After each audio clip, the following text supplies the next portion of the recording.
Welcome to this episode of the John Henry Westen Show. This show actually is a bit of a role reversal. You see, I was just in Milwaukee and some great young men who run a local Catholic blog named Cream City Catholic put me on the hot seat. Jake and Adam and their co-conspirator James, who I wasn't able to meet, are militant Catholic young men running a local Catholic blog which makes great and entertaining video promoting faith and beauty. Jake's questions were tough. Is it right to call Pope Francis a bad pope? Yikes. Well, stay tuned to see how it turned out. And be sure to check out their blog at creamcitycatholic.com. God bless you.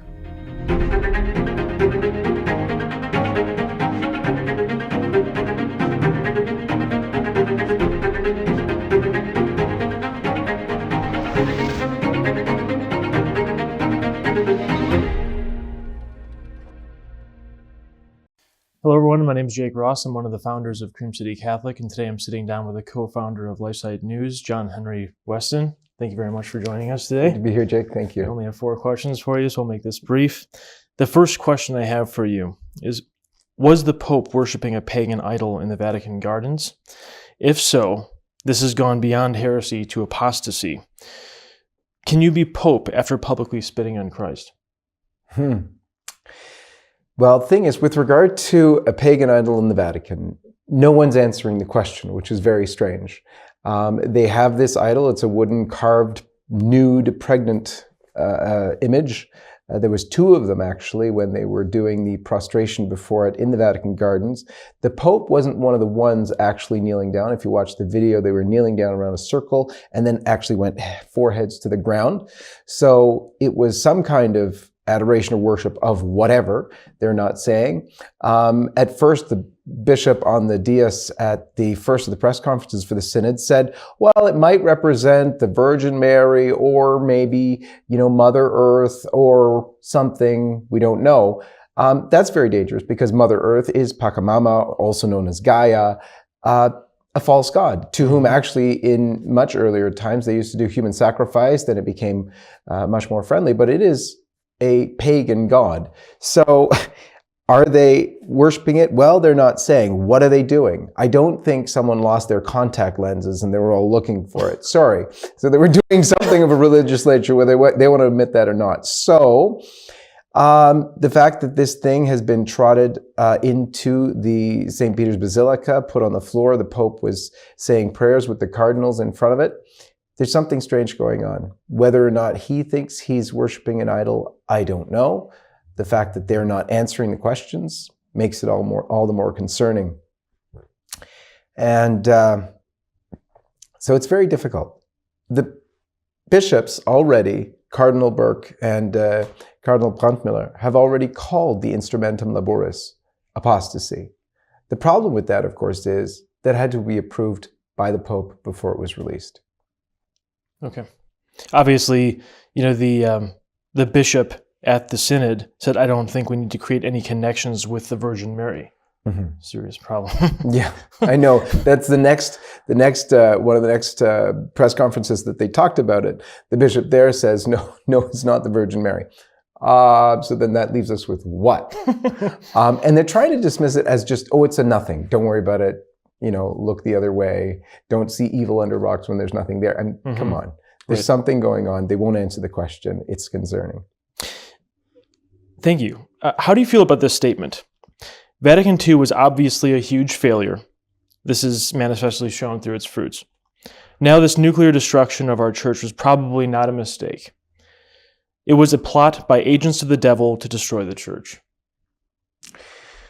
Well, one of the things that you can tell from the fruits of what was attempted with Vatican II, particularly there's sort of a difference, I guess you could say, between what is actually in the documents and what's happened thereafter in the spirit of Vatican II. Although even the spirit that went into creating the documents was problematic, because we know now, if you read the history, what was actually going on was this huge openness to the world in a way that was extremely detrimental for the church. Watching the aftermath has been the most horrifying thing that's ever happened. And I'm too young to have watched the early part of it, But by the time I came, along in the church, it was pathetic. And every time you see a resurgence of the old Mass, thanks to Pope Benedict largely in Summorum Pontificum, you've seen a growth, a spark of vitality, young people coming back, and an amazing knowledge of the faith. Somehow, with tradition, there is a knowledge of the faith like you never see. I can tell you, one of the first times that I gave a talk at a traditional parish in Toronto, I was shocked at the knowledge of the faith of these young people, young men and young women, who knew their faith. Whereas, much of Catholicism post-Vatican II had this, basically the faith disappeared and the knowledge of the faith disappeared. So has it been a failure? Yes, I think, just speaking based on evidence, absolutely it's a failure. No question at all. Was it a plot? Well, I do think that there were some people who plotted to do very nefarious things with it. And normally what happens is they work themselves into processes and then work within them to create what they create. And it turns out, and this one, for the bad guys, this one worked out very well. Mm-hmm. And so was there plotting? Yes, there was. But, you can't say that everyone who did it plotted, obviously. So were there good people who tried to work within Vatican II? Yes, there were. And did they think they were doing good things? Yes, they did. And so that's one of the sad things. We don't often see the machinations of the devil and don't recognize them, and sometimes go along doing things that are actually very bad and we think they're good. I'm sure there are many priests, God forbid, who tell people not to kneel for Holy Communion, which is horrific, but they think they're doing a good thing. And yet I would say it's evil. So. Next question. Is it okay for Catholics to say, plainly and out loud, that Pope Francis is a bad pope? Well, first of all, I'd say the simple answer to that is yes, because ostensibly it's true. We've never had a pope like this. We've had popes who have had affairs, have done all sorts of things, have stolen money and done even worse than that. But we've never had a pope like this. And I've been told by some people who know much more than I do, it would be much better, for instance, if he had some women and children, because at least it would be a moral failing on his part. Mm-hmm. What we have with this is a aberration in teaching that we've never had to this extent before. In the Arian heresy, you did have the Pope sort of go along with it for a long, long time. And, it really did feel like the whole world was Arian. But you at least had one heresy. Now we have multiple heresies going on from the Pope himself. And that's the problem. And it's not my words, I'm not a theologian, but it's very plain as just a dad who has kids who are older now and therefore confused in their faith because of what the Pope is saying. He's distorting the faith on contraception, on cohabitation, on the Eucharist, on homosexuality, on transgenderism. Not even so much by his words, which there are words to back all those things, but also by his actions. And so these things are harmful for the faith. So can you say this is a bad pope? Well, absolutely so. Should you say he's a bad pope? At this point, I'd say the answer is yes. You might try to be prudent in the beginning when things aren't so bad and sort of benefit of the doubt, and maybe it's going to change, and we're hoping and praying. We have been hoping and praying for 6 years now, and this is not changing so far. Barring a miracle, I don't see it changing. We have to pray for the conversion of the Pope. Is he a bad Pope? The evidence speaks for itself. And the faithful in canon law, I think it's canon 212, but are given the right and even the duty to manifest to their sacred pastors, the Pope included, their concern about, especially when the faith is in danger, with respect for persons. And we are speaking with respect for the Pope by calling him a bad Pope also, because he's endangering his own soul. The Pope, while being the vicar of Christ, while being a bishop and cardinal and so on, a priest of God, he's also a man. And therefore, in that sense, our brother. And we're responsible for the souls of our brother, even if he's our spiritual father. And so in a normal family, when the father is getting drunk and doing all sorts of things that are unbecoming of a dad, if the son, especially an older son or something, is really concerned for the dad, he's going to tell him that. And if he doesn't listen, he's going to tell him again. And he's going to tell him stronger and stronger every time so that he will come out of it for his own good. Mm-hmm. And that's true love.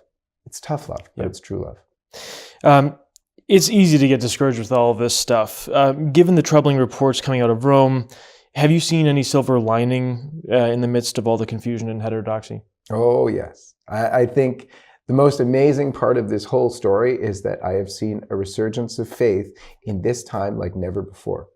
I think when the times get tough, things get tough, the tough get going. That's been proved in spades. And I see it in young people with the energy and the fight they have for the faith. They're coming alive out of the woodwork. I'm here with incredible pro-life, pro-family, hardcore Catholics at the Catholics United for the Faith Conference where I was. And I was receiving that award on behalf of Archbishop Vigano. It's incredible to see this caliber of Catholic to be with brothers in arms who are ready to fight for the faith unstintingly. And it's not only here, but I'm so impressed with here, I have to say, but in Rome, in all over the world, there are these incredible fighters for the faith who are being brought together like never before. This is one very interesting thing. There's all sorts of factions, this and that, and you don't like this certain thing. So there was a lot of division. But you know what? So much division is being done away with because we're being so attacked that the only very narrow path of the truth is we're all rubbing shoulders now. And about a week and a half, 2 weeks ago, we ran what we called a round table in Rome that just was before the launch of the Synod. And we brought together Michael Boris, Michael Matt, Taylor Marshall, Marco Gizzate, Professor Demate, Jean Smits from France. And what we did was we all were there. And there are some difficulties between Boris and Matt and perhaps Taylor, I don't know. But the thing is, they sat together. They proclaimed the faith together. And, we thought, boy, they're all huge personalities. Mm-hmm. They're going to hog this, the mic, not let each other speak, or maybe they're going to, who knows what. It was awesome to watch them dialogue with one another. And there were some disagreements, but they disagreed not in the way we see in the sort of political left-wing, right-wing disagreements, which isn't really a dialogue at all, although they say dialogue, mm-hmm. That's all BS. There it was real dialogue. I see a silver lining, I see encouragement like I've never ever seen before.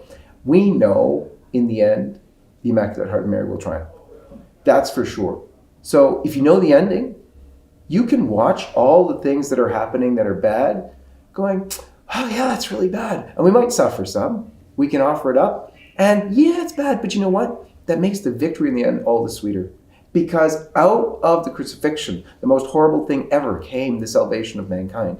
And so the mystical body of Christ, the church, will suffer. The Catechism tells us that. It will suffer like her head, will follow her head into agony and passion. And so I think we're suffering some kind of an agony in the church, but the victory is coming and the troops are rallying. It's incredible to see. And I want to not finish this interview without the most important thing. And the most important thing and the rallying cry, and I think what is uniting us more than anything else, is true devotion to Our Lady. Our Lady plays the key role in the end times. We were told in Fatima about what was coming. In 1917, she warned that in the end, the final battle between our Lord and the reign of Satan would be over marriage and the family. And she told that to Cardinal Caffarra, Sister Lucia did. And she said, you're always going to be persecuted for such things, but she said, don't worry. In the end, her Immaculate Heart will triumph. So that's right. That's what we're dealing with now. And that's why I think the number one thing we can all do is true devotion to Mary. St. Louis de Montfort's true devotion is the original and best devotion, and it will bring you to tradition. It will bring you to Christ like no other thing ever can. The saints in the old, not in the Old Testament, but in the olden days, de Montfort describes how they molded themselves into Christ, but it was very arduous, tough work. It was like hammer and chisel, chiseling away the bad parts. And if you do a wrong blow, you get some weird deformity in the artwork, and it's so difficult to do. And it's painstaking. They call Mary the mold of God. You melt yourself, or you try and do away with yourself, make yourself small, pour yourself into the mold, and you're formed into Jesus Christ. Like there's no other way of doing that. So there's a lot of hope. There's a lot of hope. It's in Our Lady. It is. John Henry, thank you very much.